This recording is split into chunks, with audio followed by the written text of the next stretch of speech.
que hagan que entremos en un escenario mucho peor, ¿no? Hablando de la Reserva Federal, quiero ponerles antes lo que hemos tenido, lo último que hemos conocido de Christopher Waller, porque aunque Harker haya dicho y haya hablado de política monetaria, hoy Christopher Waller ha tenido una conferencia donde ha hablado sobre las criptomonedas y le ha metido un puñetazo, literalmente, a los inversores en criptoactivos, en criptomonedas. ¿Qué es lo que ha dicho Christopher Waller de la Reserva Federal en este discurso? Ha dicho básicamente que por qué pagar algo que no tiene valor, haciendo referencia obviamente al Bitcoin y a las demás criptomonedas. ¿Por qué pagar algo que no tiene valor? Luego ha comparado las criptomonedas a las cartas de béisbol. Dice que sería como coleccionar cartas de béisbol y que su valor solo reside en la creencia de que alguien pueda pagar más por ello. Dice también que si el precio se va a cero, que no le sorprendería porque no tiene valor intrínseco. Me recuerda mucho a las palabras que tuvo Warren Buffett en su última reunión de inversores cuando le preguntaron por las criptomonedas y dijo que no compraría un activo que no genera ni flujos de caja ni dividendos. Pero bueno, puede ser, siempre que vemos alguna de estas noticias, alguna de estas críticas, hay que entender también de dónde salen, de dónde nacen. Y estamos hablando de Christopher Waller, miembro de la Reserva Federal, del Banco Central estadounidense. Entonces, ¿cuál puede ser el interés de que los miembros del Banco Central no quieran que tengamos criptomonedas, no las veamos como una posible competencia al sistema fiat actual? Vamos a escuchar a Christopher Waller a ver qué ha dicho.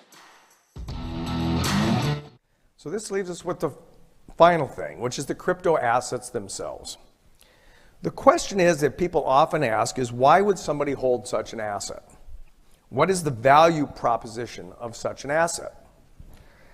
The answer isn't new or unique, but rather is based on economic relationships that result in objects having value.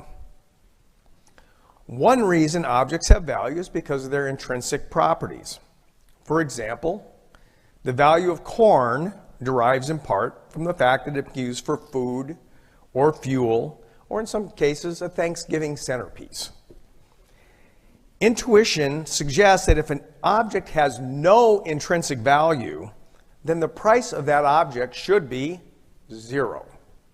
Why pay for something that has no fundamental value?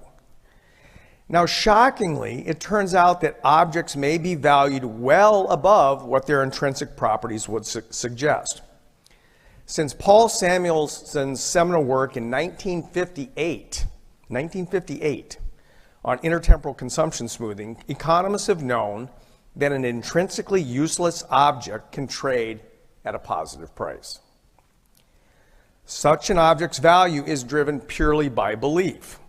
If I believe someone will pay a positive price for this object in the future, then I may be willing to pay a positive price for it now, carry it across time, and sell it when I need to consume other goods and services.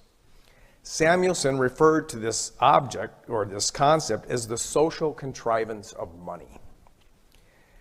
Now, while an intrinsically useless object can trade at a positive price, we also know from these models that there's always a second equilibrium price for this object, which is zero. What if one day beliefs change and I no longer believe that someone will pay me for this object in the future? Well, then I clearly shouldn't pay anything for it today.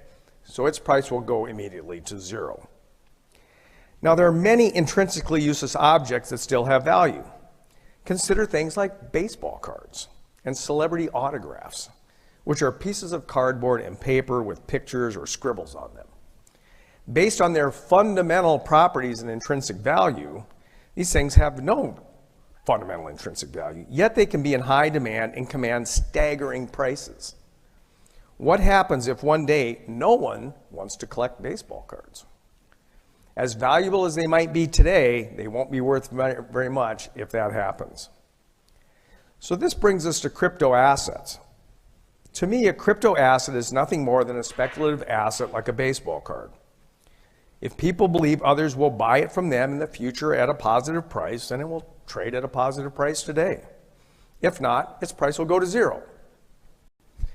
If people want to hold such an asset, then go for it. I don't care.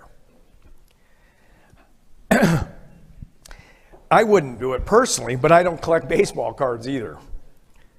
So, however, if you do buy crypto assets and the price goes to zero at some point, please don't be surprised and don't expect taxpayers to socialize your losses. So the upshot of this is that crypto assets are risky, and many of the firms dealing in them are in their infancy in terms of trading and learning how to manage them. That has come to bear in the past.